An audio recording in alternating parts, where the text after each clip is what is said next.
सुंदरबन जंगल रे गोटिए मात्र पुराना नलकूଅ थिला। जंगलर पक्षी माने सेही नलकूअरु पानी नहीं पिउथिले। किंतु रातिए सेही नलकूଅ पाखकु केही भी जाउ नथिले, काहेकिना सेही नलकूअरे दुईटी आत्मा रहुथिले। से रातिरे बाहरुथिले।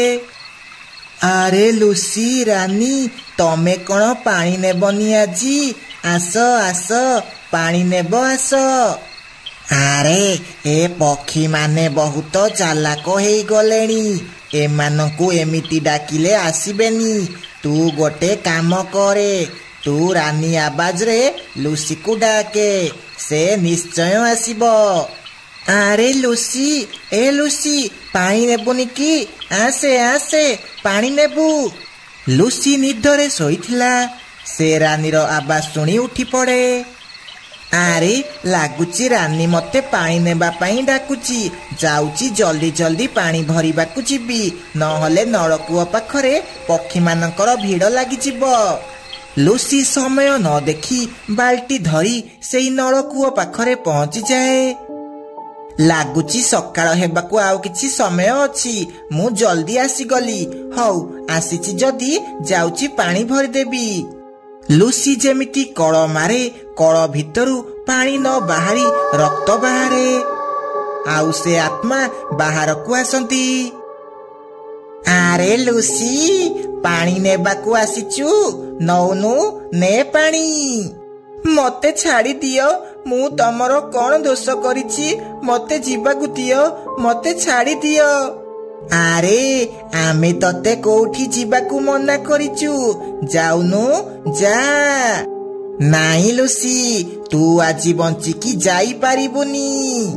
एहा कोई सेमाने लुसी को मारी ता मुंड अलगा करि दियंती, आउ सेठारु अदृश्य हेई जांती।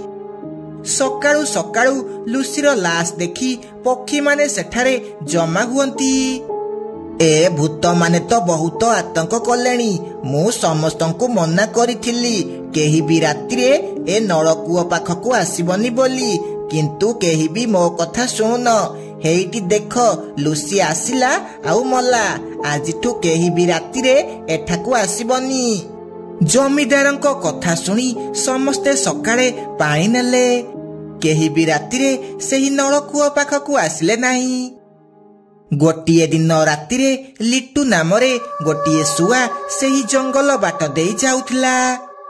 बहुत जोरे शोष कलानी, कोठी जदि पानी मिली जाता ताहले बहुत भल हुअंता। सेतिकी बेले तार नजर सेही नलकूଅ उपरे पड़िला। से सेही नलकूଅ पाखकु गला। हे भगवान, तमर बहुत बहुत धन्यवाद। एते रातिरे गोटे नलकूଅ मिलीगला, जाउची मन भरिकी पानी पीबी। एहा कही लिट्टू सुआ जेमिति कळ मारिची, से कळ भितरु से दुई जण आत्मा बाहरकु आसंती। तते बहुत जोरे शोष लागुची ना? आसे आसे मु तो पाई पानी मारी देबी, आसे पीबू आसे। आरे ये तो गोटे भूत, हे भगवान मते रक्षा करो, मते रक्षा करो, मते भूत कबळरु रक्षा करो। तते आमठू केही भी बंचेई पारिबनी। हा हा हा हा हा। एहा कही से माने दुई जण से सुआकु मारी दियंती, आउ सेठारु अदृश्य हेई जांती। सकाळु आउ गोटिए लाश देखी जंगलर पक्षी माने बहुत डरी जांती। लागुची ये आम जंगलर नुह, ये बोधे नलकूଅकु रातिरे पानी पीबाकु आसीची।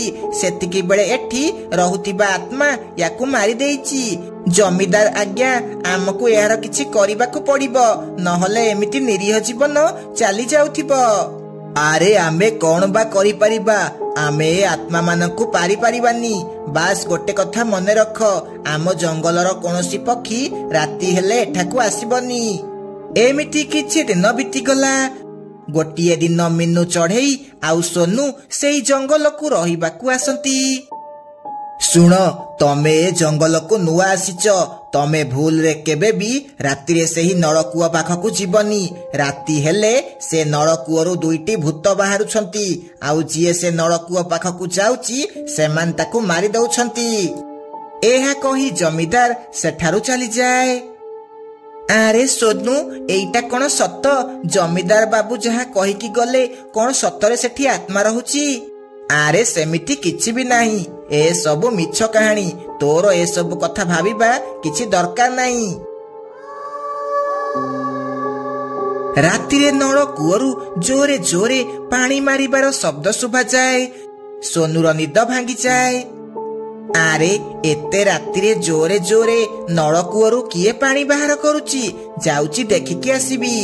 एहा कही सोनू सेही नळकूआ पाखकु गला। से सेठाकु जेमिति जाइची से दुई जण आत्मा बाहरकु आसंती। ताहाले तू तोर मरिबार शब्द सुनी एठाकु आसीचु। एइटा हेउची आम नळकूआ। एठिकी जिए आसीबो आमे ताकु मारी देबु। बंचाओ बंचाओ, मते डाहाणी कबळरू बंचाओ। मिनू तू कोउठी अछु? जल्दी आसे, एमाने मते मारी देबे। सोनूर आवाज सुनी मिनूर निद भांगी जाए। अरे ये तो सोनूर चित्कार। सोनू सोनू तमे कोउठी? एहा कही मिनू सेही नळकूआ पाखकु जाए। सेठी जाई से देखे सोनू को से आत्मा माने मारिबाकु जाउछंती। रहिजा मो स्वामी को मारो नहीं, ताकू छाड़ी दियो। आमे तमरो कोन दोष करिचु? आमे भी कहार किछि भी करि नथिलु, ताहाले आमको काहे की मारिलो? एबे ये भी मरिबो आउ तू भी मरिबु। कुह तमको किए मारिला आउ काहे की? आमको छाड़ी दियो, आमे तमरो सहाय्य करिबु। ताहाले सुने, मु आउ मो स्वामी एई जंगल रे रहुथिलु। आमे एई नळकूअरु पानी नेई ताकू बोतल रे रखी बिकुथिलु। एमिति आमे पानी बिकी बिकी बहुत धनी हेई गलु। आमकु धनी हेबार देखी जमीदार आउ जंगलर पक्षी माने सही पारिलेनी आउ आमकु मारी एई नळकूअ तळे पोती देले। सेही दिनठू आम आत्मा प्रतिशोध नेबा पई घुरी बुलुची। तम सह जा हेला बहुत खराब हेला। मु से दुष्ट माननको उचित शास्ति देबी आउ तापरे तम आत्मा शांति पाइबो। सबु कथा सुनी सारिला परे मिनू जाई पुलिस को सबु कथा कहिला। पुलिस जमीदार आउ किछि गाँ लोकंकु नेई जेल रे बंद कर देला। आउ एमिति से स्वामी स्त्री को आत्मा को मुक्ति मिली गला। गोटिए दिन संध्या बेले मिनू चढ़ई ता झियो गुड्डी सह मार्केट रु घर को फेरुथला। बाटरे आसला बेले रास्ता रे गोटे बड़ बरगछ पड़े। सेही बरगछरे गोटिए डाहाणी रहुथला। से मिनू चढ़ई आउ ता झियो को जाउथिबार देखिदेला। अरे बा मते आज मो शिकार मिली गला। जाउची ए छोट चढ़ई को नेई आसीबी आउ याकू मजा करी खाइबी। एहा कही डाहाणी पछपटू जाई गुड्डी को नेई आसिला। आउ से गछ भितरे पसिगला। मिनू चढ़ई किछि बाट गला परे देखिला ता झियो नाही। गुड्डी गुड्डी तू कुआडे गलु? ए संध्या बेले तू आउ मो सह खेळ करना। आसे कहूची कोउठी लुचिचु? हौ तू था मु जाउची। मिनू चढ़ई भाबिला ता झियो ता सह मजा करूची। सेथि पई से आगकू जिबाकू लागिला। अरे तू आसीबु कि नाई कहिलु? नहले मु जाउची हैला, कोन कहूचु? एमिति कही मिनू चढ़ई ता झियो को डाकिबाकू लागिला। किंतु गुड्डी ता कथा किछि सुनिला नाही। अरे गुड्डी मो कथा सुनुनी कोन? से तो मो सह एमिति केबे भी करिनी। ताहाले से कुआडे गला? मो झियो गुड्डी तू कुआडे गलु धन? जल्दी आसे, कुआडे गलु? मते छाड़ी दियो, मते छाड़ी दियो। मु मो माँ पाखकु जीबी। मते छाड़ी दियो, मते छाड़ी दियो। ए पिला पाटी बंद करे। जदी गहड़ी करिबु तते एबे मारी के खाई देबी। तते मु रखिची अमावास्या राति रे खाइबी। ତୁ ଯେତେ ଗହଳି କଲେ ବି କାହାକୁ କିଛି ବି ଶୁଭିବନି। ଆଉ ହଁ, ଅମାବାସ୍ୟା ରାତିରେ ତୋ ଭଳି 10ଟି ଚଢେଇ ଛୁଆ ଖାଇଲା ପରେ ମୁଁ ବହୁତ ଶକ୍ତିଶାଳୀ ହେଇଯିବି। ତାପରେ ମତେ ଆଉ କେହି ବି ହରେଇ ପାରିବେନି। ସେପଟେ ମିନୁ ଚଢେଇ ସବୁ ଗଛ ପଛପଟ ଆଉ ବୁଦାମୂଳେ ଯାଇ ଗୁଡିକୁ ଖୋଜିବାକୁ ଲାଗେ, କିନ୍ତୁ ତାକୁ ଗୁଡି କୋଉଠି ବି ମିଳେ ନାହିଁ। ସେ ଶେଷକୁ ମନ ଦୁଃଖ କରି ଘରକୁ ଫେରିଯାଏ। ତା ପରଦିନ ସନ୍ଧ୍ୟା ବେଳେ ବିଟୁ ତାଙ୍କ ଦୁଆରେ ଖେଳୁଥିଲା। ସେତିକି ବେଳେ ଡାହାଣୀ ସେହି ବାଟ ଦେଇ ଯାଉଥିଲା। ଡାହାଣୀର ନଜର ତା ଉପରେ ପଡିଲା। ଆରେ ବା, ଇଏ ତ ଗୋଟେ ଶୁଆ ପିଲା। ଆଜି କଣ କିଛି ପରିଶ୍ରମ କରିବାକୁ ପଡିଲାନି। ଯାଉଛି ୟାକୁ ନେଇ ମୋ ଘରକୁ ଯିବି। ଏହା କହି ଡାହାଣୀ ବିଟୁକୁ ନେଇ ସେଠାରୁ ଚାଲିଯାଏ। ଏମିତି ସେ ସବୁଦିନ ଜଙ୍ଗଲ ଭିତରକୁ ଆସି ପକ୍ଷୀମାନଙ୍କ ପିଲା ଚୋରେଇକି ନେବାକୁ ଲାଗିଲା।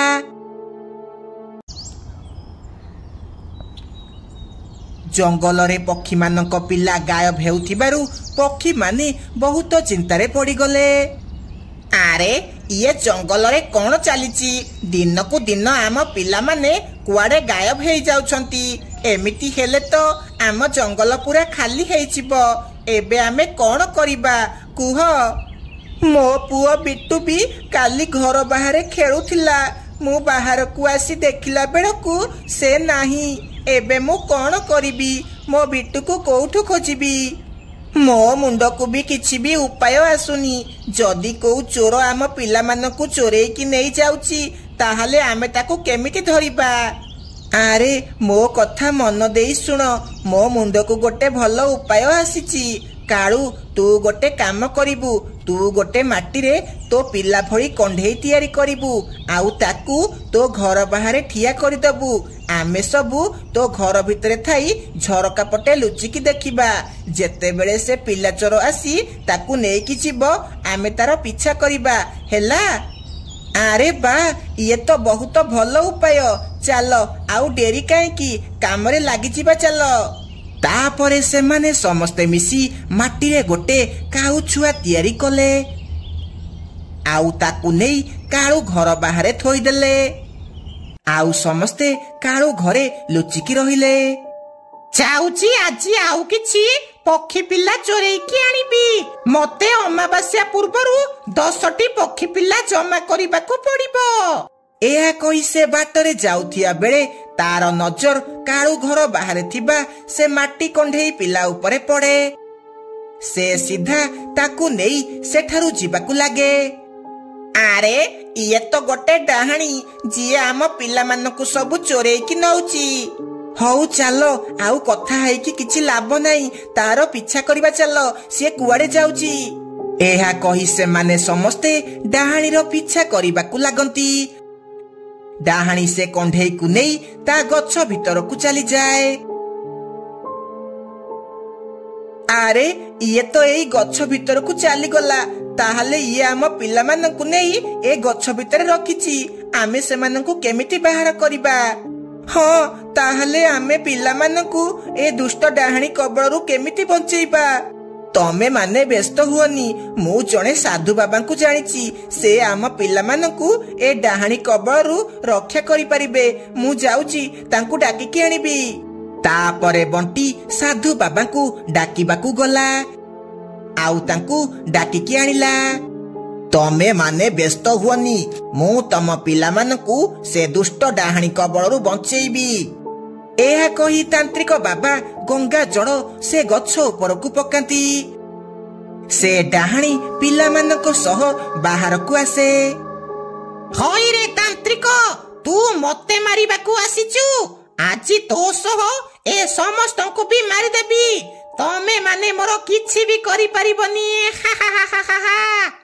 ଭଲରେ ଭଲରେ କହୁଛି, ଏ ପିଲାମାନଙ୍କୁ ଛାଡ଼ିଦେ, ଆଉ ଏଠୁ ପଳା, ନହେଲେ ମୋ ମନ୍ତ୍ର ଶକ୍ତି ଦ୍ୱାରା ତତେ ଭସ୍ମ କରିଦେବି। ତୁ ମୋର କିଛି ବି କରିପାରିବୁନି, ଠକ ବାବା। ଡାହାଣୀ ଏତିକି କହୁ କହୁ କାଳୁ କାଉ ପଛପଟୁ ଯାଇ ହନୁମାନଙ୍କ ଫଟୋ ତା ମୁଣ୍ଡ ଉପରେ ରଖିଦିଏ। ହନୁମାନଙ୍କ ଫଟୋ ତା ଦେହରେ ବାଜୁ ବାଜୁ ତା ଦେହ ଜଳିବାକୁ ଲାଗେ। ଇଏ ତମେ ମାନେ କିଛି ଠିକ କଲନି। ମୁଁ ତମ ମାନଙ୍କୁ ଛାଡ଼ିବିନି। ମୁଁ ପୁଣି ଥରେ ଆସିବି ଆଉ ସମସ୍ତଙ୍କୁ ମାରିଦେବି। ତାପରେ ଡାହାଣୀ ଜଳି ପୋଡ଼ି ପାଉଁଶ ହେଇଯାଏ। ତାପରେ ସବୁ ପକ୍ଷୀ ନିଜ ପିଲାମାନଙ୍କୁ ନେଇ ଖୁସି ଖୁସି ଘରକୁ ଆସନ୍ତି।